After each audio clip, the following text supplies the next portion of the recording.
Everyone, my name is Shivani and welcome to Anant IAS. और आज का डेली न्यूज एनालिसिस हम शुरू करते हैं 3 जनवरी 2023 का। और पिक्चर ऑफ द डे से हम आज का डिस्कशन शुरू करेंगे। पिक्चर ऑफ द डे में आप देख रहे हैं यहाँ पे एक म्यूरल आर्ट है यहाँ पर, और इसे वॉल ऑफ पीस कहा गया। केरला में 3 साल के कंप्लीशन के बाद इस वॉल ऑफ पीस म्यूरल को ओपन कर दिया गया है।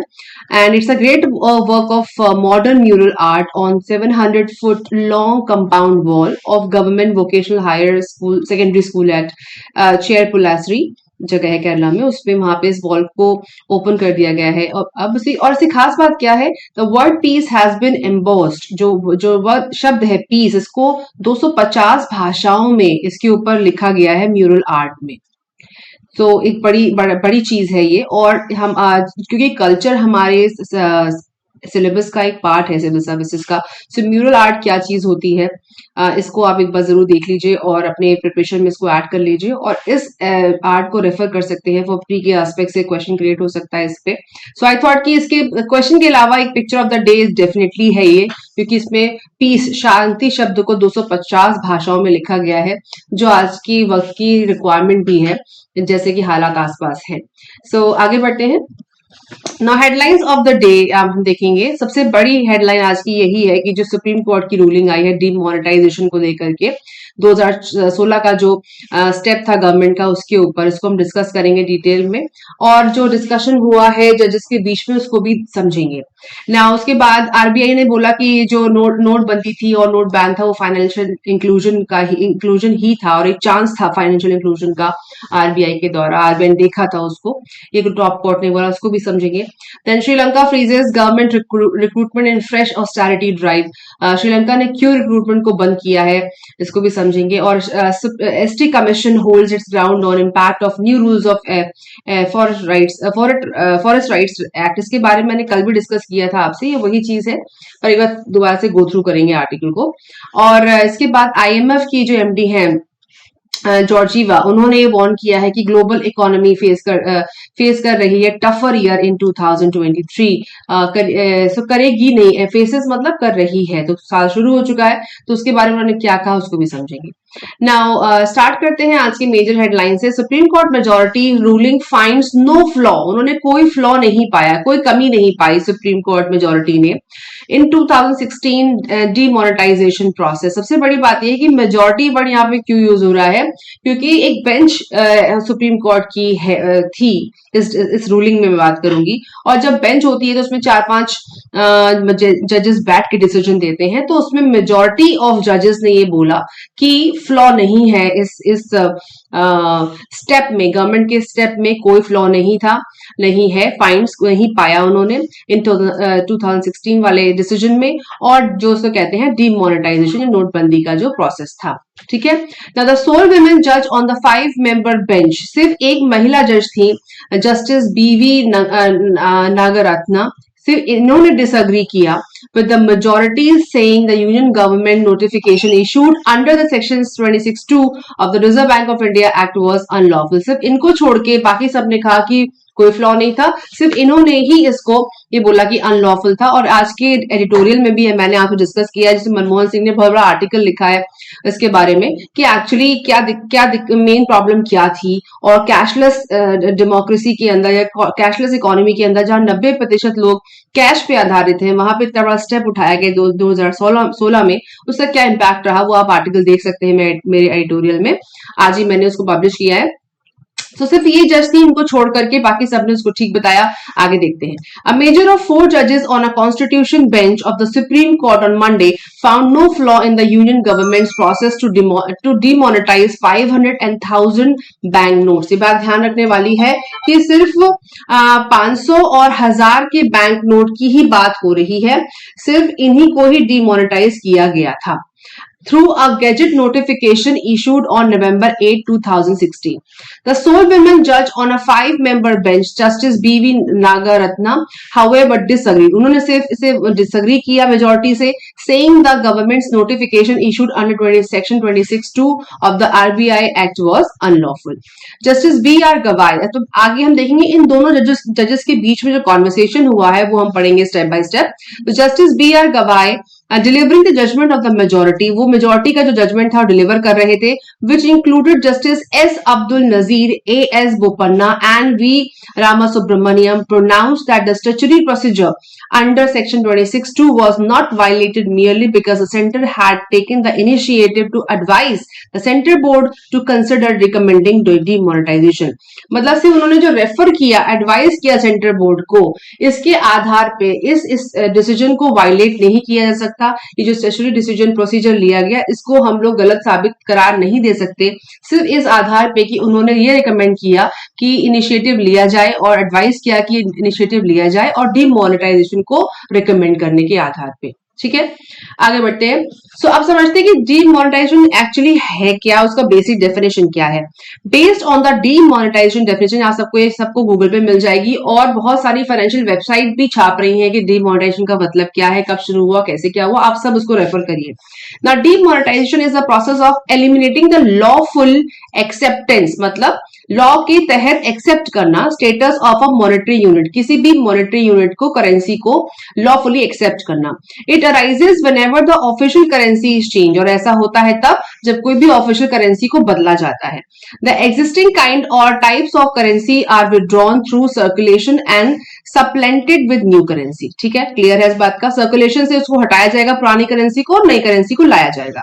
What is the example of demonetization? कैसा कभी पहले हुआ है, किसी ने किया है? हाँ जी, example of demonetization, number 1, United States in 1873, the Coinage Act demonetized silver as a legal tender to stave off inflation from the growing discovery of silver deposits in the west। ये हुआ था 1873 में, यूएस ने decision लिया था उनके coinage को demonetise करके, silver as a legal tender को हटा करके, to stave off inflation from the growing discovery of silver deposits in the west. जो सिल्वर का डिपोजिशन ज्यादा हो रहा था वेस्ट में, उसको कम करने के लिए, इन्फ्लेशन को स्टेव ऑफ करने के लिए उन्होंने ये स्टेप उठाया था।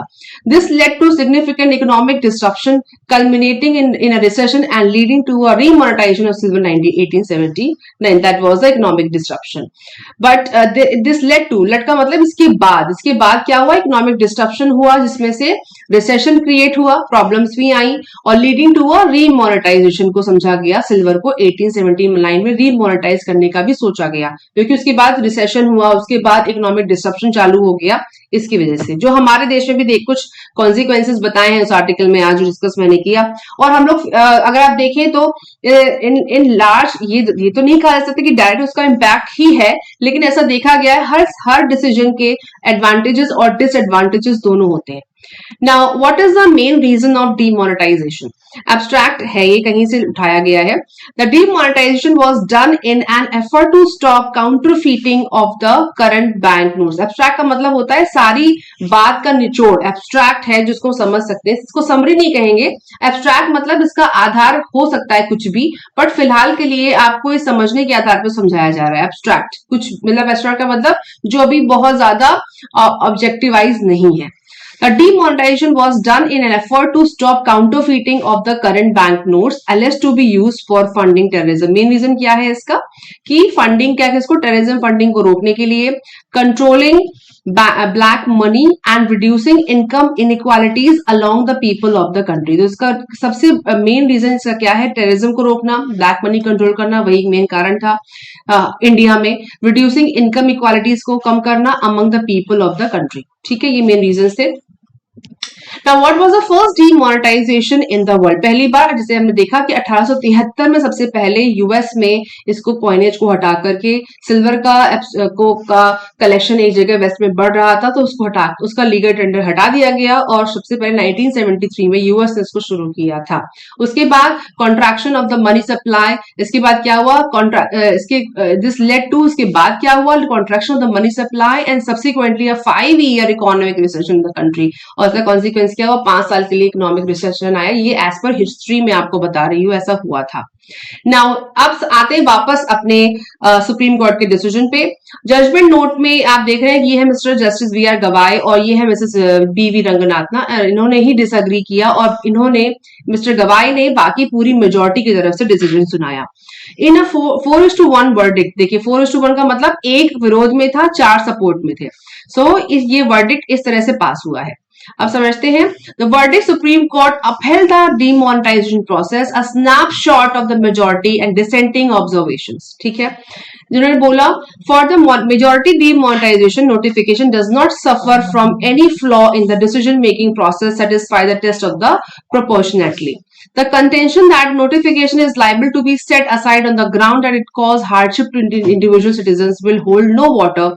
Individual interests must yield to the larger public interest sought to be achieved। उन्होंने बोला जो contention मतलब जो मुद्दा था, जो इशू, बोन ऑफ कंटेंशन बोलते हैं, जो मुद्दे का बेसिक कारण था, contention that the notification is liable to be set aside on the ground that is cause hardship to individual citizens will hold no water. उसका कोई सिग्निफिकेंस, जो ये डिसीजन लिया गया उसमें किसी इंडिविजुअल को हार्डशिप तक, उसको मतलब हार्डशिप का मतलब कठिन समय, वहां तक पहुंचाने का कोई कॉज नहीं था, कोई ग्राउंड नहीं था ऐसा करने का। इंडिविजुअल्स इंटरेस्ट में must yield to the larger public, और जो इंडिविजुअल इंटरेस्ट है इसको यील्ड करना चाहिए लार्जर पब्लिक को सॉर्ट टू बी अचीव, और बड़े पैमाने पे पब्लिक के इंटरेस्ट को केटर करने के लिए वो डिसीजन था। इसका मतलब ये निकल के आ रहा है। Now justice B Ranganatha dissenting, उन्होंने कहा, डिसेंट किया इस चीज को, the RBI act does not envisage initiation of demonetization of bank notes by center subsection 2 of section 26 of the act contemplates demonetization of bank notes at the instance of central board of the Reserve Bank of India। इसका statement आगे हम पढ़ेंगे, उन्होंने इसके detail में इसके बारे में बात की है। नाउ डिफरिंग जस्टिस रंगनाथा, अब यहाँ पे देखते हैं। Differing justice Ranganatha said the center would have issued a notification under section 26(2), ये पहला पॉइंट उन्होंने कहा कि एक नोटिफिकेशन इशू कर सकता था centre, only the centre board of the RBI had initiated the proposal to demonetize the special services of the bank note by way of a recommendation। ठीक है, here in 2016 the government had initiated the demonetization, not the central board। उन्होंने कहा ये government का step था, central board का step नहीं था आरबीआई का, और इसके पहले गवर्नमेंट एक इशू कर सकता नोटिफिकेशन कि only the central board of RBI had initiated the proposal, कि सिर्फ आरबीआई ही इनिशिएट कर रहा है डिमोनेटाइजेशन को। तो उन्होंने कहा कि मेजॉरिटी, इसका मतलब ये हुआ कि सेंटर का ये स्टेप था, आरबीआई का स्टेप ये मेजॉरिटी में नहीं था। In cases in which the government initiate demonetization, Justice Ranganatha said it should take the opinion of the central board। उनको सेंट्रल बोर्ड का ओपिनियन लेना चाहिए था। वो आरबीआई को सबसाइड करके बात बोल रही हैं। The opinion of the board should be independent and frank। जो बोर्ड का डिसीजन है वो इंडिपेंडेंट और फ्रैंक होना चाहिए था, क्योंकि हम सब जानते हैं कि हमारे कंट्री में आरबीआई सेंट्रल बैंक है, और जो भी मॉनेटरी पॉलिसीज आती है, बाहर निकल के आती हैं, वो आरबीआई के अप्रूवल के साथ और उनके द्वारा ही आती है। तो इसलिए वो कह रही है कि आरबीआई को ही इंडिपेंडेंट और फ्रैंक डिसीजन लेना चाहिए था, जो उनका सेंट्रल बोर्ड है। If the boards opinion was in the negative, the centre could still go forward the demonetization exercise, but only by the promulgating an ordinance or by enacting parliamentary legislation। उन्होंने कहा अगर board कहता है कि उनका opinion negative है, वो ऐसा सोचते हैं, ऐसा नहीं करना चाहिए, तो सेंटर को उसके बाद क्या करना चाहिए था, वो डिमोनेटाइजेशन कर सकते थे, but only by the promulgating an ordinance. एक ऑर्डिनेंस लाने के बाद ही वो आगे बढ़ सकते थे, पार्लियामेंट में ऑर्डिनेंस लाते, उसके बाद डिमोनेटाइजेशन के प्रोसेस से जा सकते थे, आगे बढ़ सकते थे। उसके बाद वो कह रहे हैं describing parliament as the nation in miniature. उन्होंने कहा कि जो नेशन इन मिनिएचर का मतलब बहुत छोटा आकार। उन्होंने कहा कि nation in miniature, she said, without parliamentary democracy will not thrive. बिना पार्लियामेंट की डेमोक्रेसी का कोई एग्जिस्टेंस नहीं है, आगे नहीं बढ़ सकती, सर्वाइव नहीं कर सकती, आगे नहीं जा सकती। Now justice Nagarathna further concluded that there was no meaningful application of mind by the central board to the government's initiative for withdrawing 500 and 1000 note. उन्होंने कहा कि कंक्लूड किया उन्होंने कि no feel meaningful application of mind, दिमाग से इस चीज को अप्लाई नहीं किया गया। By the central board to the government's initiative, by the central board, बार बार इसको बोल रही है कि सेंट्रल बोर्ड के द्वारा इसमें गवर्नमेंट की जो पॉलिसी थी उसको ठीक से अप्लाई नहीं किया गया। Which form 86% of the currency in circulation at the time, जो 86% जो करेंसी अभी सर्कुलेशन में है, विच फॉर्म क्रिएट करती है, फॉर्म मतलब बनाती है। 500 और 1000 के नोट कितने थे, 86% थे पूरी सर्कुलेशन में। Now causing severe financial crunch and socio economic despair, despair का मतलब दुख परेशानी, तो इसकी वजह से क्या हुआ, सोशियो इकोनॉमिक डिस्पेयर क्रिएट हुआ. She said the central board had hardly 24 hours to consider the proposal of the centre to demonetise the note. Centre board को 24 घंटे हार्डली लगते हैं और इसको प्रपोजल को कंसिडर करने के लिए. The objective of demonetisation were noble and well intention. इसका जो ऑब्जेक्टिव है वो तो ठीक है और वेल इंटेंशनड है, but the process undertaken was bad in law. She added, nothing, however, can be done to restore the situation to status quo ante, but the judgment could also act prospectively, she said. उन्होंने कहा, however, जबकि can be done to restore the situation, status quo का मतलब होता है अपनी situation पे डटे रहना, हटना नहीं. और उन्होंने बोला कि जो इसका जो स्टेप लिया गया गवर्नमेंट के द्वारा, वो लॉ के हिसाब से नहीं था. प्रोसेस, उसका बेसिस तो ठीक है, ऑब्जेक्टिव तो ठीक था इस प्रॉब्लम को उसको केटर करने का, पर उसका तरीका ठीक नहीं था, ये कहना चाह रही हैं. Now the official record show the central board acted merely an assurances given by the government that embarking on the process of demonetization would result in reducing banknotes in the economy and a switch over to digitalization of the economy. Justice Nagaratna observed. उन्होंने बोला कि central board सिर्फ इसी assurance देने भर का रह गया है, given by the government, that embarking on the process of demonetisation, की वो डीमोनेटाइज करे, would result in reducing bank note, जिससे बैंक नोट जो सर्कुलेशन में थे वो कम हो जाए इकोनॉमी में, and switch over to digitalisation, और डिजिटलाइजेशन में स्विच कर जाएं. उन्होंने ऐसा जस्टिस कह रही हैं. Now the petitioner led by senior advocate P. Chidambaram had contended that decision making process was rushed and fatally flawed. ये P. Chidambaram ने बोला. Now Justice Gawai, however, said the RBI and the center had been in consultation with each other for 6 months. उन्होंने कहा नहीं, RBI और centre 6 महीने तक आपस में कंसल्टेशन पे था, बातचीत उनकी हो रही थी prior to the November 8 notification issued under section 26(2) of the RBI Act. जैसा कि उनके पास जब भी जस्टिस ये बात बोल रहे तो प्रूफ के साथ कह रहे होंगे. Now meanwhile Justice Gawai rubbished the petitioner's argument that a hasty decision was taken to demonetize. उन्होंने कहा ये कोई hasty decision नहीं था, उनकी बात आपस में चल रही थी 6 महीने से. Nothing that such measures undisputedly are required to be taken with utmost confidentiality and speed. If the news of such a measure is leaked out, it is difficult to imagine how disastrous the consequence would be. उन्होंने कहा, noting that such measures undisputedly are required to be taken with utmost confidentiality and speed. मतलब उनको हमें बिना किसी dispute के accept करना चाहिए और बिना किसी utmost confidentiality and speed. ठीक है. And if the news of such a measure is leaked out, it is difficult to imagine how disastrous the consequences would be. उन्होंने कहा कि confidentiality से और speed से उसको हम लोग उनका कहने का मतलब है कि argument that history was a demonetized, nothing that such measure undisputedly are required to be taken. अच्छा, इसको अनडिस्प्यूटेडली इस मेजर को लेना चाहिए था और इसको एक्सेप्ट करना चाहिए था with utmost confidentiality and speed. और अगर इस केस में इंफॉर्मेशन लीक आउट जब होती है, जैसे कि उस केस में हुआ, उस दौर की वो बात कर रहे हैं, तो क्या हुआ, imagine how disasters and consequences would be, जिससे कॉन्सिक्वेंसेज फेस करने पड़े. तो वो कहना चाह रहे हैं कि अगर हम पहले से इंफॉर्मेशन लीक आउट कर देते तो उसके कॉन्सिक्वेंसेज कुछ और हो सकते थे, वो कहना चाह रहे हैं यहाँ पे, क्योंकि 6 महीने पहले ही 6 महीने से आरबीआई की और सेंटर की बातचीत चल रही थी. और इस केस में अगर इतनी बड़ी इंफॉर्मेशन को मिस्टर जस्टिस गवाई कह रहे हैं अगर डिस्क्लोज कर देते, जनता में बता देते, तो उसका कॉन्सिक्वेंस कुछ और होता, डिजास्टर्स होता. जस्टिस गवाई से demonetisation was done for the proper purpose, एक प्रॉपर पर्पस के तहत किया गया, of eliminating fake currency, black money and terror financing. He said there was a reasonable nexus between the measures of demonetization and its objective. बहुत easy समझने के लिए.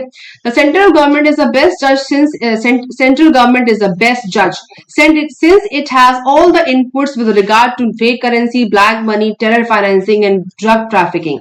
As such, what measures is required to be taken to curb the menaces would be best left to the discretion of the government in consultation with the RBI. तो ये central government best जज है इन सब समस्याओं को cater करने के लिए, और इसके लिए वो आरबीआई से कंसल्टेशन कर रहे हैं और करते रहते हैं.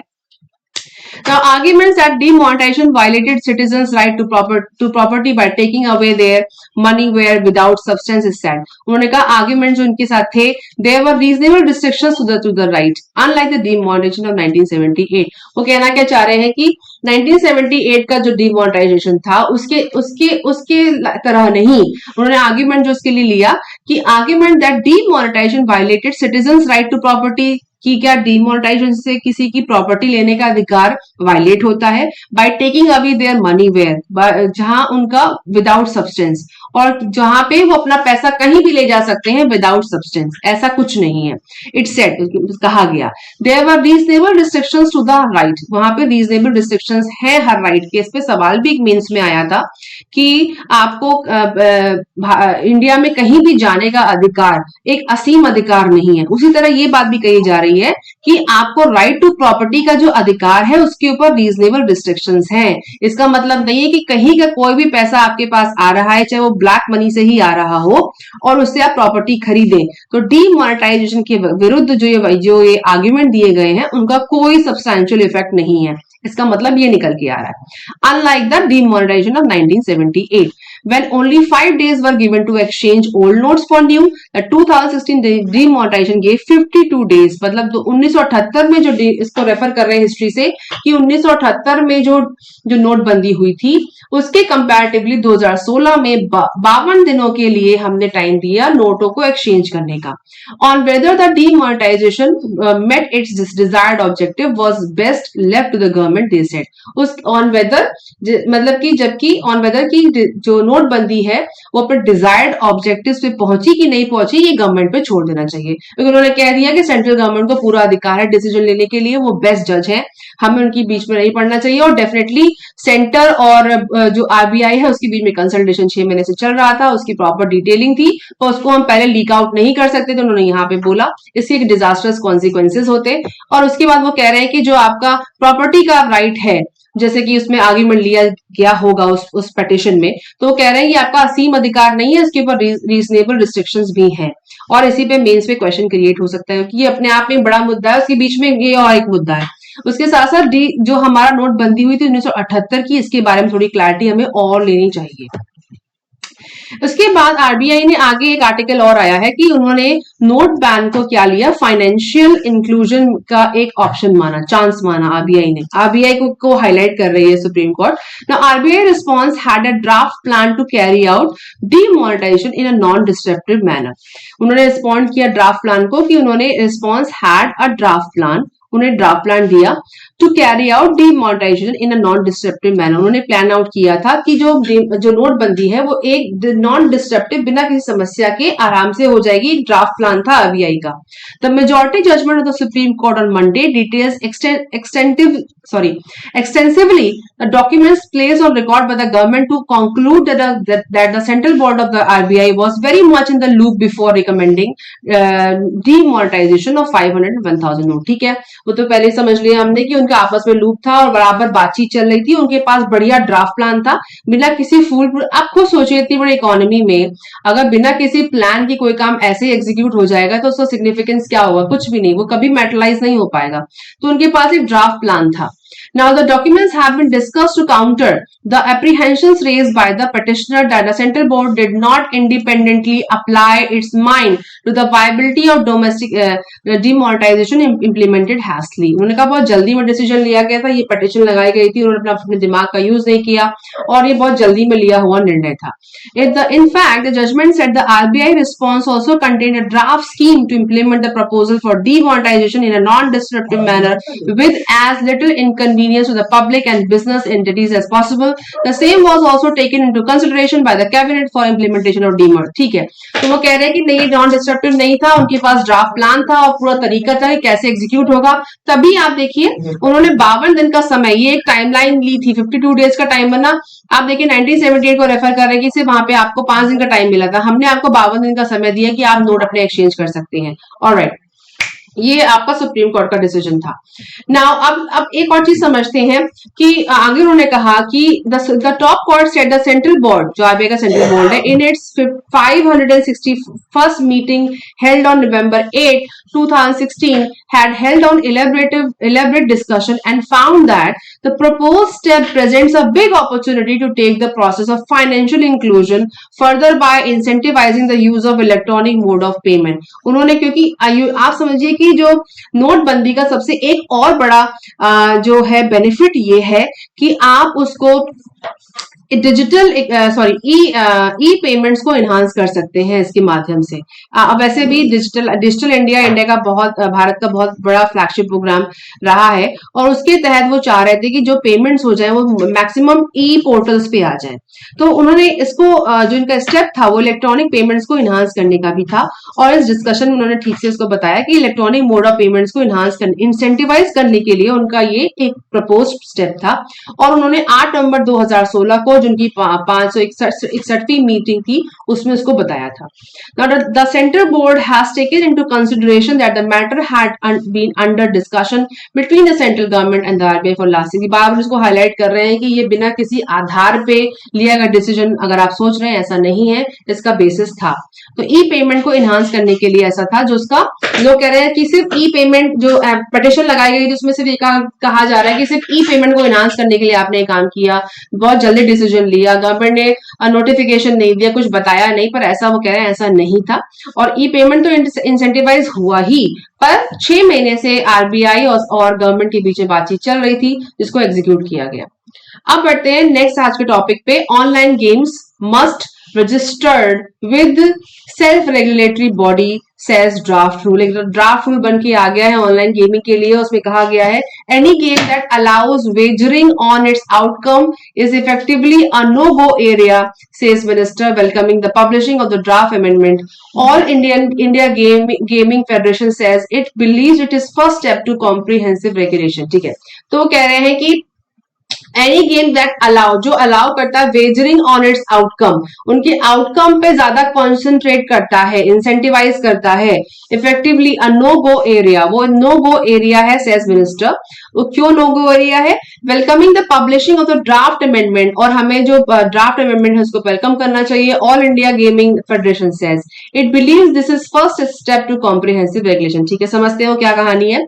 रूल्स ऑफ द गेम क्या है? The draft amendment release that by the IT ministry on online gaming is now open for public consultation. अब इसे भी कंसल्टेशन के लिए ओपन हुआ है। The proposal aims to bring online gaming within the ambit of the IT act के अंदर आएगा। Intermediary guidelines and digital media ethics code rules 2021। It's not clear if the games recognized in courts as games of skills and continue to be able to operate under its policy भी clear नहीं है। This model is similar to the rules in place for digital news sites and streaming services under the IT rules। ठीक है, अभी थोड़ा सा clarity नहीं है, फिर भी आ जाएगी। अब समझते हैं कि जो हमने पहले समझा इस आर्टिकल, जो ये हमारे बीच में ऑनलाइन गेमिंग का आर्टिकल आ गया उसको आप भी और समझेंगे। इसके पहले इस स्लाइड को समझ लेते हैं। इसमें फाइनेंशियल इंक्लूजन को एक्सप्लेन करने की मैं कोशिश कर रही हूँ कि एक्चुअली फाइनेंशियल इंक्लूजन है क्या, क्योंकि आरबीआई ने कहा था कि हाँ जी, उन्होंने कहा RBI saw note ban as chance of financial inclusion. तो पहले समझ लेते हैं कि फाइनेंशियल इंक्लूजन क्या चीज है, ये भी समझना जरूरी है। Now financial inclusion in the sustainable development goal, जो एसडीजी गोल है हमारे यूएन के एसडीजी गोल्स, उसमें गोल नंबर 1 में कहता है नो पॉवर्टी, 2 में कहते हैं जीरो हंगर, 3 में कहते हैं गुड हेल्थ एंड वेलबींग, 5 में कह रहे हैं जेंडर इक्वालिटी से decent work and growth, economic growth, number 9 में कह रहे हैं industry innovation and infrastructure, and number 10 में कह रहे हैं रिड्यूस इनइक्वालिटी। तो जब भी आप मेंस राइटिंग में लिखें तो मेंस के साथ साथ प्री में भी आपको पता होना चाहिए कि सस्टेनेबल डेवलपमेंट गोल्स कौन कौन से गोल्स को इफेक्ट करते हैं। है तो 17, लेकिन ये इतने इफेक्ट करते हैं, इन सबका मतलब निकल के सस्टेनेबल डेवलपमेंट गोल निकल के आता है। सस्टेनेबल डेवलपमेंट फाइनेंशियल इंक्लूजन के साथ, financial inclusion in these SDGs, तो फाइनेंशियल इंक्लूजन इन सारे एसडीजीज को इफेक्ट करता है। अब समझते हैं कि क्या है गेटवे फाइनेंशियल इंक्लूजन का, एक्चुअली कैसे होता है फाइनेंशियल इंक्लूजन। इंक्लूजन का मतलब हम समझ रहे हैं ना, लेके चलना, साथ में लेके चलना, इन्वॉल्व करना, इंक्लूड करना, और एक्सक्लूड का मतलब बाहर कर देना। सो फाइनेंशियल इंक्लूजन का मतलब है हाउ टू गेट देयर, मतलब हैव नो बेसिक, जिनका बैंक अकाउंट नहीं है जो अनरिजर्व का मतलब हुआ जो अनरिजर्व लोग हैं, जिनके पास कोई बैंक अकाउंट नहीं है, have no or restricted access to financial service, जिनके पास कोई भी फाइनेंशियल सर्विस का एक्सेस नहीं है, और जो सिर्फ कैश में ही डील करते हैं, जो कैश इकोनॉमी बनाते हैं, उन लोगों को क्या करना है, क्या करने का करना नहीं है, गवर्नमेंट की पॉलिसी है, इसी को बताया जा रहा है कि उनका अकाउंट खुलवाया जाए, ट्रांजैक्शन अकाउंट खुलवाया जाए, जनधन योजना, ठीक है, जनधन में अकाउंट खुलवाए गए। फिर उसके बाद banks, micro finance institutions, mobile network operations के की मदद से क्या हुआ, कार्ड कंपनीज, पोस्टल नेटवर्क्स और फाइनेंशियल कॉर्पोरेट, इन सबकी मदद से क्या हुआ, जो ये अनरिजर्व लोग थे उनके सेविंग्स अकाउंट खुले, उनको क्रेडिट कार्ड मिले, उनको पेमेंट कर सकते हैं ऑनलाइन, इंश्योरेंस उनका वो ले सकते हैं या ले रहे हैं, और रेमिटेंसेस मतलब पैसा यहाँ वहां ट्रांसफर कर रहे हैं एक देश से दूसरे देश में या एक स्टेट से दूसरे स्टेट में, ठीक है। और उनको सर्व क्या कर रहा है, उनको क्या सर्विसेज मिल रही है, have a transaction account and use broad range of financial services, यही है फाइनेंशियल इंक्लूजन। जिनके पास ट्रांजैक्शन करने का कोई साधन नहीं है, जो कैश इकोनॉमी में डील करते हैं, वो सारी इन इंस्टीट्यूशंस की हेल्प से इन सारी सुविधाओं का लाभ उठा सकते हैं या उठा सकें, और उनको ये चीजें सर्व होती हैं, यही फाइनेंशियल इंक्लूजन है। Now what's needed to be get there, क्या जरूरत है वहां तक पहुंचने के लिए, नीडेड टू गेट, क्या चीजों की जरूरत है वहां तक पहुंचने के लिए, broader inclusion, customer centered product innovation, financial capability, strong consumer protection, better financial infrastructure, more and interoperable access points, enabling legal and regulatory frameworks, public and private sector commitment and open and balance paying field, ये सारी चीजें लगेंगी इन सब चीजों को execute करने में। तो ये जो सारी चीजों की जरूरत है, मतलब हमको एक स्ट्रॉन्ग इंफ्रास्ट्रक्चर की भी जरूरत है। इंफ्रास्ट्रक्चर का मतलब हो गया पेमेंट से लेकर के ग्रीवियांस रिड्रेसल तक की का सिस्टम हमें चाहिए। जो इंसान पहले पेमेंट करता है, यहाँ पेमेंट कर रहा है या फिर अकाउंट खुलवा रहा है, उसके बाद जैसे ही वो अपना पहला ट्रांजैक्शन करता है, चाहे वो 10 रुपए का हो चाहे वो 100 रुपए का हो, उसके बाद से लेकर के उसका पैसा पहुंचने तक, अगर बीच में कोई फ्रॉड होता है, इलेक्ट्रॉनिक पेमेंट लैप्स कर जाती है, उसके रिड्रेसल तक, और उसके साथ साथ अगर वो किसी लाइफ इंश्योरेंस या किसी जनरल इंश्योरेंस में आता है तो उसके पैसे मिलने तक, ये सारी चीजों के लिए बड़ा इंफ्रास्ट्रक्चर चाहिए जिसको एग्जीक्यूट करने के लिए। तो वो पॉइंट्स यहाँ पे मेंशन किए गए हैं कि हमें बहुत ही ब्रॉडर इंक्लूजन चाहिए, customer support, financial capability, public and private sector का कमिटमेंट चाहिए, हमें लीगल फ्रेमवर्क चाहिए, हमको एक्सेस चाहिए लोगों के लिए कि वो जगह पे जाके अपना पेमेंट कर सके और उसका लाभ उठा सके, इसे कहते हैं फाइनेंशियल इंक्लूजन, ठीक है। आज के आर्टिकल में भी इसी टॉपिक को मैंने डिटेल में एक्सप्लेन किया है। अच्छा, अभी ये स्लाइड थोड़ी शफल हो गई, सॉरी फॉर दैट। ये ऑनलाइन गेमिंग के बाद ये स्लाइड हम लोग यहाँ पे देख रहे हैं।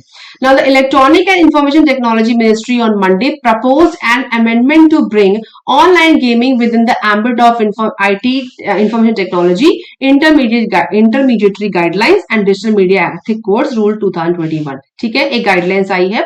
द प्रपोजल जो अभी जो क्रिएट हुआ है, फाइनल रूल्स नहीं है, release for the public consultation, requires online games to register with any self-regulatory body approved by the ministry। वो कहना क्या चाह रहे हैं कि जो भी डिजिटल ऑनलाइन गेमिंग चीजें हैं, जो किसी आउटकम को विजिट करती हैं, आउटकम को डिराइव करती हैं, उनको मिनिस्ट्री के अंदर अपने आप को रजिस्टर कराना पड़ेगा। ये एक प्रपोजल आया है। और गाइडलाइन एक्ट क्या है, डिजिटल मीडिया एथिक्स कोड 2021, ठीक है। और ये इंटरमीडिएटरीज के लिए, क्योंकि जो भी गेम्स जो ऑनलाइन मिलते हैं वो किसी मध्यस्थ के हेल्प के साथ ही मिलते हैं। गेमिंग कंपनियां सीधे आके यूजर पे काम नहीं करती हैं, वो किसी इंटरमीडिएटरी के साथ ही काम करती हैं। This model is similar to the rules in place for digital news sites and streaming services under the IT rules. Any game that allows or permits wagering on its outcome is effectively a no-go area.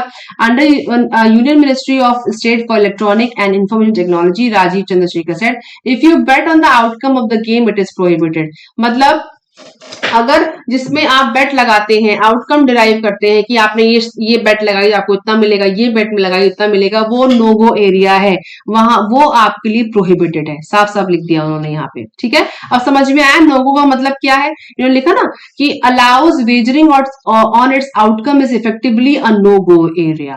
जहां पे जो आपको जिसमें आप बेट लगाते हैं, सट्टा लगाते हैं कि ये होगा तो ये रिजल्ट मिलेगा, तो आपको इतना पैसा लगेगा, वो साफ साफ प्रोहिबिटेड होगा। ये भी प्रपोजल आया है, ठीक है. It is SRO, self-regulatory organization, that will determine that constitutes prohibiting wagering. Mr. Chandrasekhar said, if there is a practice where some foreign betting websites are permitted to advertise on Indian intermediaries, it is certainly our intent that it must not be permitted. जहां भी वो देखेंगे कि कोई भी western websites हमारे Indian intermediaries पे marketing कर रही है और जहां पे यही वाले जहां पे आपको आउटकम बेस्ड या वेजरिंग बेस्ड गेमिंग होगी उसको मना कर देंगे, प्रोहिबिट हो जाएगी, परमिशन अलॉट नहीं होगी. Now it is not clear if those games that have been recognised in courts are games of skill. अभी देखिए वो चीज आ गई ना, गेम्स ऑफ स्किल है या गेम्स ऑफ चांस है, अभी क्लियर नहीं है क्योंकि दो चीजें हमने आर्टिकल में समझी थी. अगर आप मुझे फॉलो कर रहे हैं, गेम्स ऑफ स्किल अलग होता है, सुप्रीम कोर्ट की एडवोकेट ने कहा था, और दूसरी चीज है games of chance. Games of chance एक अलग चीज है. तो अगर गेम्स ऑफ स्किल है तो वैलिड है एज पर कॉन्स्टिट्यूशन, पर गेम्स ऑफ चांस है तो वो वैलिड नहीं है. तो वो कह रहे हैं कि अभी इसमें क्लैरिटी नहीं आई है कि कोर्ट्स कि ये अभी गेम्स ऑफ स्किल है कि गेम्स ऑफ चांस के लिए है. अभी इसे प्रपोजल ही है. वैसे भी skill will continue to be able to operate under this policy. This framework will boost the legitimate domestic online gaming industry, ensuring greater transparency, consumer protection and investor confidence. और ये बोल रहे हैं कि हम ट्रांसपेरेंसी को बढ़ाने के लिए और कंज्यूमर प्रोटेक्शन के लिए कर रहे हैं. The all India gaming federation AIGF, whose members typically offer such games, welcome the publishing of the draft amendment. उन्होंने इसको वेलकम किया. आपके लिए ये टर्म इंपॉर्टेंट है, AIGF क्या चीज है, और ये हमारी IT इंडस्ट्री में जो चेंजेस है GS3 के पेपर में, वो आपके लिए क्वेश्चन क्रिएट कर सकता है कि ड्राफ्ट बिल क्या है, इसका इम्प्लीकेशंस क्या है, कॉन्सिक्वेंसेस क्या है, और गेम्स ऑफ स्किल और गेम्स ऑफ चांस क्या चीज होती है. इस पे क्वेश्चन प्री में भी पूछा जा सकता है. Now, we believe this is a great step for comprehensive regulation for online gaming, will hopefully reduce the state-wise regulatory fragmentation that was a big challenge for industry. So, उन्होंने बोला कि जो इंडस्ट्री फ्रेगमेंटेशन हो रहा है वो big challenge है, और ऐसा क्यों हो रहा है. In response to a query by the Hindu on whether AIGF members would continue to be able to offer games that allow wagering on outcomes, Mr. Lander said, we AIGF already follow a similar process for our members. However, we'll study the rules and standards and reprocess all the members and their gaming accordingly. क्योंकि जो wagering based जिसमें आपको आखिरी में बेट का पैसा मिलता है या आप बेट लगाते हो तो आपको पैसा डिराइव होता है, वो वाली एप्लीकेशन जो होती हैं, गेमिंग वेबसाइट्स होती हैं, उनमें ज्यादा बेनिफिट भी होता है. तो अभी ये डिस्कशन बाद में आएगा कि एक्चुअली ये जो फेडरेशन है कितना इस पर रिस्पॉन्स करता है. और ये यहाँ पे एक लाइन समझने वाली है. Roland Lander said in a statement alluding to attempts by states such as Tamil Nadu and Karnataka to ban real money gaming platform which requires players to risk real money to play. जो ये in gaming की बात हो रही है क्योंकि तमिलनाडु कर्नाटका में ऐसे बहुत सारे इंसिडेंट्स हुए हैं, कुछ लोगों की जाने भी गई, और इसको इसलिए हाईलाइट किया गया क्योंकि वहां पे ऐसा हो रहा है. तो रियल मनी गेमिंग प्लेटफॉर्म्स को बैन करना चाहिए, उसी की वजह से ये रेगुलेशन आ रहा है. तो देखने वाली बात होगी कि ये AIGF कैसे इसमें रिस्पॉन्स करता है. तो आपके लिए AIGF प्री और मेंस प्री के लिए भी हो सकता है कि AIGF फेडरेशन क्या है, इसके राइट्स क्या है, ये कैसे रिस्पॉन्ड करता है, किस मिनिस्ट्री के अंदर इसके रेगुलेशन है, ये भी आपको पता होने चाहिए. ठीक है, अब आगे बढ़ते हैं. ST commission holds its ground on impact of new rules on foreign rights act. So ये सेम आर्टिकल कल मैंने डिस्कस किया था, ये पहले ET में आया था, आज ये हिंदू में आया है.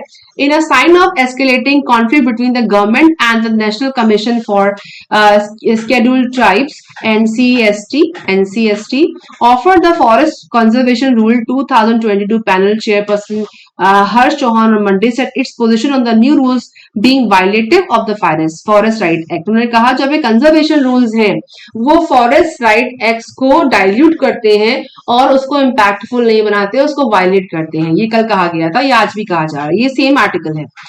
2006 will be the same. तो even as environment ministry has dismiss these concern, और एनवायरमेंट मिनिस्ट्री ने इसको डिसमिस कर दिया. Mr Chauhan told the Hindu the commission stand will be the same. It is the commission's duty to intervene and recommend corrective measures wherever any rules run the risk of the violating rights of the tribes people. This will continue to do so. तो आप कल का article को refer कर सकते हैं. उन्होंने कहा कि जो हम अपने स्टैंड पे खड़े रहेंगे, कमीशन इंटरवीन कर रहा है, जो आपके कंजर्वेशन रूल्स हैं जहां पे आप अपने हिसाब से जमीन को मॉडिफाई कर सकते हैं डेवलपमेंट के नाम पे, इंफ्रास्ट्रक्चर के नाम पे, वो एफआर एक्ट को डाइल्यूट करते हैं या उसको वायलेट करते हैं। क्योंकि एफआर एक्ट कहता है कि कंसेंट क्लॉज लीजिए, कंसेंट क्लॉज एक वर्ड है, कंसेंट क्लॉज लीजिए आप, फॉरेस्ट जो ड्वेलर्स हैं, गांव वहां पे जंगलों के रहने वाले हैं, आप वहां की ग्राम पंचायत से आप परमिशन लीजिए तब आप काम करिए। और जो कंजर्वेशन रूल्स कहते हैं कि ऐसा नहीं है, गवर्नमेंट को पूरी अथॉरिटी है, अगर वहां पे वो कुछ डेवलप करना है तो डेवलपमेंट के आधार पे वो चीजें करी जा सकती हैं, ये कंजर्वेशन रूल कहते हैं। तो कंसेंट क्लॉज ग्राम पंचायत से वो लेना नहीं चाहते और कहते हैं कि ठीक है, फिलहाल इस डिस्कशन से निकल के आ रहा है कि वो अपनी जगह अड़े हुए हैं और कमीशन भी अपनी जगह अड़ा हुआ है। ना पैनल्स कंसर्न, पैनल की कंसर्न क्या है इसको समझते हैं फटाफट, कि flagging concerns about the provision in new rules that proposes to do away with the consent clause for diversion of forest land for other purposes. The panel had recommended that these rules should be put on hold, मतलब किसी और purpose से ये चीजें जमीनें हथियाई जा रही हैं और उसको वही रोक देना चाहिए। And propose to do away with the consent clause, और वो कंसेंट क्लॉज से अलग है, or diversion of the forest and land for the other purposes. The panel had recommended that these rules should be put on hold. In response, Mr. Yadav has insisted that the rules were framed under the Forest Conservation 1980 and the NCST's apprehension of these rules being in a violation of forest. अब वो अपनी बात कह रहे हैं कि नहीं है, legally tenable नहीं है, जो आप कह रहे हैं वो ऐसा नहीं है। The panel had pointed out that the FCR 2022 had done away with the clause to mandatorily seek consent for the Gram Sabha, मतलब इसमें उसमें मैंडेटरी बोला गया है और इसको संज्ञान नहीं लिया जा रहा कि एफसीआर में साफ कहा गया, जैसे मैंने आपसे कहा कि आप पहले ग्राम सभा से कंसेंट लीजिए तब आप काम करिए। जो रेगुलेशन वाला, जो फॉरेस्ट रूल्स रेगुलेशन वाला, माय मिस्टेक, जो उनका कंजर्वेशन लॉ है वो उसमें कोई उसका इंपॉर्टेंस नहीं रखता। बिफोर द स्टेज 1 क्लियरेंस और इवन आफ्टर स्टेज 2 क्लियरेंस, मतलब कि स्टेज 1 और स्टेज 2 दोनों लेवल पे, प्रोजेक्ट के स्टेज 1 स्टेज 2 दोनों लेवल पे ग्राम सभा से आपको कंसेंट लेना चाहिए। In such a scenario, project proponents having received partial clearance will be pushing the state government and union territory administration for diversion at the earliest. ठीक है, तो इतना समझ में आता है। अभी इसमें और आर्टिकल आएंगे तब उसको और समझेंगे, और ज्यादा डिटेल के लिए आप कल के आर्टिकल को रेफर कर सकते हैं। ना श्रीलंका, ये इंपॉर्टेंट चीज है, Sri Lanka phases government recruitment in fresh austerity drive. Sri Lanka ने अभी हाल फिलहाल में वहां के गवर्नमेंट रिक्रूटमेंट प्रोसेस को रोक दिया है, और ऑस्टेरिटी मतलब कड़ाई से स्ट्रिक्टली उसको फ्रेश ऑस्टेरिटी ड्राइव ली है उन्होंने, स्ट्रिक्ट तरीके से उसको रोका हुआ है। और ऐसा क्यों है? The IMF has asked Colombo to trim 1.5 million strong public service and sharply raise taxes. तो IMF ने, इंटरनेशनल मॉनेटरी फंड ने, ये ऐसा उनको कोलंबो को बोला है कि आप 1.5 मिलियन जो पब्लिक सर्विस और जो टैक्सेस को आप क्या करिए, स्ट्रॉन्ग शार्पली रेज करें, बढ़ाएं उसको। ठीक है, Sri Lanka has begun a fresh austerity drive on Monday, freezing the government recruitment as new taxes and higher electricity price kicked in this authorities trying to secure an IMF bail out. तो ऐसा क्यों हो रहा है? ये IMF के bail out के चलते हो रहा है। आपने पहले भी सुना होगा कि बेल आउट हमारा यूरोप के कुछ देशों को भी IMF ने बेल आउट दिया है, जिसकी वजह से उनको रिस्ट्रिक्शंस लगाने पड़ते हैं अपने देश में। तो ये ही श्रीलंका के साथ भी हो रहा है। IMF has also asked Colombo to trim 1.5 में अपने खर्चों को कम करने के लिए बोला है, शार्पली रेज टैक्स जो बढ़ा रहे हैं उसको, एंड उनको बढ़ाने के लिए बोला है, sell off loss making state enterprises, और जो एंटरप्राइजेस लॉस क्रिएट कर रही हैं उनको बेचने के लिए कहा है। A record 20,000 civil servants retired at the end of December after President Ranil Wickremesinghe reduced the retirement age by 65 to 60। मतलब उन्होंने 20,000 सिविल सर्वेंट रिटायर होंगे क्योंकि उन्होंने वहां की जो उनकी रिटायरमेंट एज को 65 से 60 साल कर दिया है। ये जो उनका बेल आउट पैकेज है IMF का, उसके तहत ही करना पड़ रहा है, जहां उनको सेल ऑफ इंटरप्राइजेस को बेचना पड़ेगा, अपने टैक्सेस को बढ़ाना पड़ेगा, और पब्लिक सर्विसेज में जो रिक्रूटमेंट है उसको रोकना पड़ रहा है। ना double person income and corporate taxes kicked in on 1 year's day to shore up state revenue, while electricity prices went up to 65% after 75% tariff increase in August। ठीक है, पर समझते हैं कि एक्चुअली बेल आउट होता क्या है। अब बेल आउट इज, अब इसको बहुत ध्यान समझने वाली बात है, ये आपको बहुत लंबे समय तक काम देगा। अब bail out is when a business, an individual or a government provides money and or resources, also known as capital injection to a failing company. Failing company हो या इकोनॉमी हो, कोई कंपनी ध्वस्त हो रही है, गिर रही है, तो उसमें पैसे को इंजेक्ट करने को बेल आउट कहते हैं. इंजेक्ट मतलब पैसा लगाना. इस पिक्चर में भी आप देख रहे हैं कि बेल आउट पैकेज है, ये एक ऐसे उसको तोप से उड़ाया जा रहा है क्योंकि अपने आप में एक डिजास्टर है. ठीक है, ओवरसाइट जगह पर. तो बहुत ताकत से पैसे को इंजेक्ट करना, जो गिरती हुई इकोनॉमी को उठाना. These actions help to prevent the consequences of that business potential downfall, which may include bankruptcy and default on its financial obligation. मतलब श्रीलंका की इकोनॉमी बिल्कुल नीचे गिरने वाली है, गिर रही है ऐसा कहना चाहिए, इसलिए आईएमएफ से उनको बेल आउट लेना पड़ा है. बिजनेस एंड गवर्नमेंट में receive a bail out which may take the form of a loan.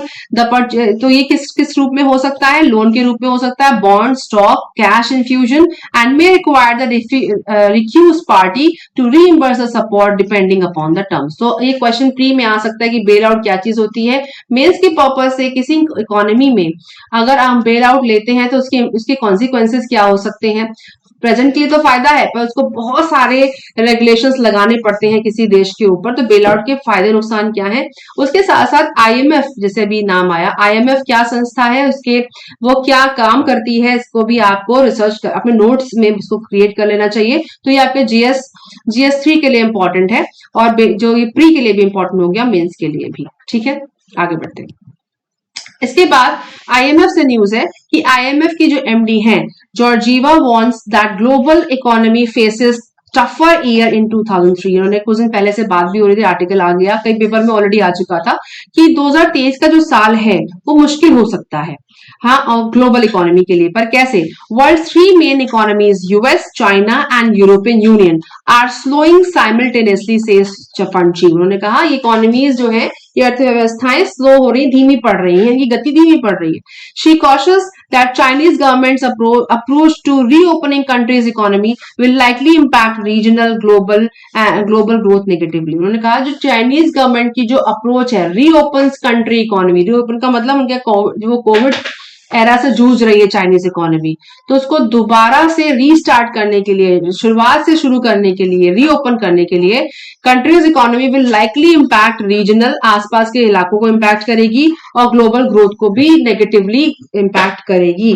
क्योंकि आप देख रहे हैं कि आपने देखा कि जो जैसे कि टॉय इंडस्ट्री वाले आर्टिकल में मैंने समझाया है कि चाइना ही बहुत बड़ा एक्सपोर्टर है बहुत सारे देशों के लिए, ना कि सिर्फ अपने आसपास के इलाकों में. यूएस के साथ साथ आपकी कनाडा हो गए, यूरोप के बहुत देशों में उसका एक्सपोर्ट इंपोर्ट का काम है. इनफैक्ट चाइना बहुत सारी कंट्रीज को फाइनेंशियली ड्राइव भी करता है.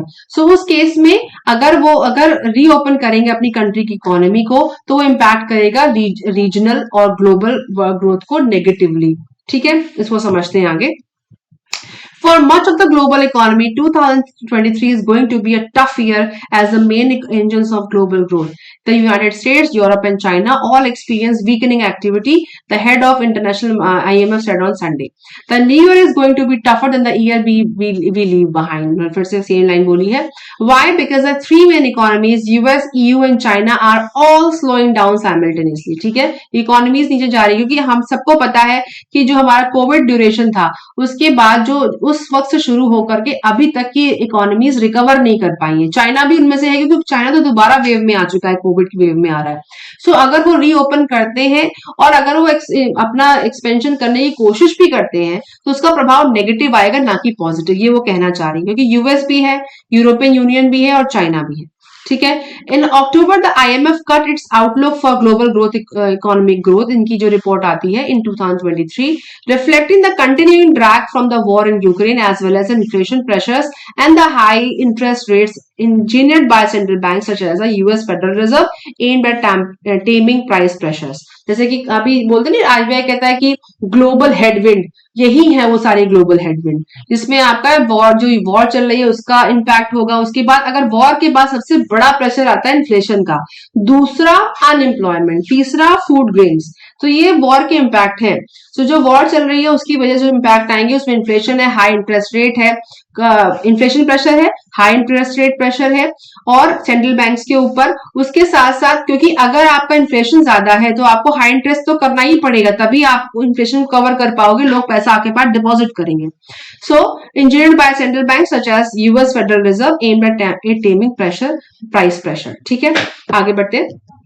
Since then, China has scrapped its zero COVID policy. जब से चाइना ने जीरो कोविड पॉलिसी को हटाया है and embarked on the chaotic reopening of its economy, अपनी इकोनॉमी को दोबारा शुरू करने की chaos में, though consumers there remain vary as coronavirus case surge. उससे क्या हुआ, कोरोना के जो केस है वो सर्च कर गए. In his first public comment since the change in the policy, Mr. Xi Jinping on Saturday called for more effort and unity as China enters a new phase. तो उन्होंने इस जो चाइना की जो पॉलिसी है, अब वैसे भी कोविड के केसेस को मॉडिफाई कर रहे हैं, वो कह रहे हैं कि नहीं, जिनको निमोनिया है और जिनको रेस्पिरेटरी इशू है सिर्फ उन्हीं को कोविड है, उनकी जो डेथ हो रही है वही कोविड डेथ है, वरना कोविड डेथ है ही नहीं। तो अभी भी वो उसको मैनिपुलेट कर रहे हैं और उसके पहले भी उन्होंने जीरो कोविड पॉलिसी के चक्कर में बहुत जल्दी आगे बढ़ने के चक्कर में ये सारा चीजें क्रिएट हुई, वो कहना चाह रही हैं। For the first time in 40 years, China's growth in 2022 is likely to be at or below global growth. पहली बार हो रहा है 40 सालों में। Now, moreover, bushfire of expected COVID infections in the months ahead are likely to further hit its economy and drag on both regional and global. बार बार वो कह रहे, regional मतलब आसपास का इलाका और ग्लोबल, दोनों को इकोनॉमी को इम्पैक्ट करेगा अगर वो इन्फेक्शन के बढ़ते गए और फर्दर वो अपनी इकोनॉमी को फिर से खोल देंगे। मतलब कोविड के इन्फेक्शन हैं और उसके बाद भी उनके वहां के लोग ट्रैवल करना चालू कर देंगे तो क्या होगा, इन्फेक्शन स्प्रेड होगा और जो बची कुची हमारी इकोनॉमीज है वो फिर से डाउनफॉल में चली जाएंगी, ये वो कहना चाह रही है। For the next couple of months, it would be tough for China and the impact on Chinese growth would be negative. If the impact of region will be negative, the impact on global growth will be negative, the IMF chief said. हर चीज को negative बोल दिया और IMF chief जब कोई बात कह रही है तो उसके पीछे स्ट्रॉन्ग पोटेंशियल होता है। अब आज की मैप की बारी है, फटाक से मैप देख लेते हैं। पहला देखेंगे ईरान, दूसरा देखेंगे फिलीपींस। तो ईरान को हम देखते हैं वर्ल्ड मैप में। देखिए ईरान हमारा ये रहा, तो साथ के जो देश है तुर्कमेनिस्तान, अक्षाबाद उसका कैपिटल है, अफगानिस्तान यहाँ पे दिख रहा है हमें, देन हमारा ये पाकिस्तान भी जुड़ा हुआ है, इसके साथ सऊदी अरेबिया, इराक एंड ठीक है, यहाँ पे भी कुछ यहाँ के देश क्लियर नहीं है, बट मेजोरिटी जो यहाँ की जो ये लाइन है ये भी देख रहे हैं, पर्पल में कवर हो रही है, पिंक में कवर हो रही है। सो अभी दिख नहीं रहा, मेजोरिटी में जो देश यहाँ दिख रहे हैं, इराक कवर करता है, लगा हुआ है, कुवैत भी नहीं, कुवैत नहीं है, सऊदी अरेबिया, और लगे हुए देश में यूएई भी है, लगे हुए देशों में अफगानिस्तान, पाकिस्तान और तुर्कमेनिस्तान, और लगे हुए समंदर है हमारे कैस्पियन सी, पर्शियन गल्फ और हमारा गल्फ ऑफ ओमान, ठीक है। और यहाँ पे आपका हॉर्मुज, स्ट्रेट ऑफ हॉर्मुज यहाँ पड़ती है। स्ट्रेट ऑफ हॉर्मुज हम पहले देख चुके हैं, फिर से आप देख लीजिए। तो क्योंकि ईरान न्यूज में चल रहा है उसका, तो वुमेन जो वहां की महिलाओं के लिए हिजाब का जो इशू चले जा रहा है, पर फिर भी हमको जो है मैप में भी इसको लोकेट करना चाहिए क्योंकि क्वेश्चन ऐसे बनते हैं। अब आप देखते हैं फिलीपींस को, फिलीपींस में भी न्यूज में है थोड़ा बहुत, लेकिन मैप के लिए मुझे लगा इंपॉर्टेंट है। फिलीपींस मनीला, ये देखिए आपका साउथ एशियन सी है जिसमें पैसिफिक ओशन यहाँ पे दिख रहा है, हमें इंडियन ओशन भी दिख रहा है। तो सबसे आसपास पास के देशों में Vietnam, Cambodia, Brunei, Malaysia, Indonesia, Papua New Guinea, Australia यहाँ पर दिख रहा है, चाइना, और अगर आपको ध्यान हो तो व्यू पर जाएंगे तो आपको और भी कई देश दिखाई देंगे, कंबोडिया दिखाई दे रहा है, ब्रुनेई है, मलेशिया है। तो ये हमने वर्ल्ड मैप में हमने फिलीपींस को देखा, ठीक है। ये थे आज के मैप और यही बस आज के लिए इतना। मिलते हैं नेक्स्ट वीडियो में, तब तक आप काम करते रहिए। और आपको मेरे वीडियोस पसंद आ रहे हैं तो प्लीज सब्सक्राइब करिए, अपने फ्रेंड्स को भी शेयर करिए, क्योंकि आने वाले टाइम में मैं आपसे यूपीएससी मेन से क्वेश्चंस डिस्कस करूंगी। मैंने कल एक वीडियो पोस्ट किया था जिसमें मैंने सिलेबस को डिस्कस किया है, क्योंकि मुझे सब्सक्राइबर ने पूछा कि मैम तो बुक से पढ़ते हैं, हमें आइडिया ही नहीं है कि सिलेबस कि क्या पढ़ना है कि क्या नहीं पढ़ना है। इसलिए मैंने उस वीडियो को डेलिबरेटली क्रिएट किया कि आपको आइडिया आए कि हमेशा सिलेबस को रेफर करिए। बुक्स में तो बहुत कुछ लिखा है, सब कुछ नहीं पढ़ना है आपको, हमेशा अपनी तैयारी को प्लान करिए। सो इस पॉजिटिविटी के साथ आपसे वीडियो में मिलेंगे नेक्स्ट वीडियो में। तब तक के लिए मेहनत करते रहिए and have a lovely day.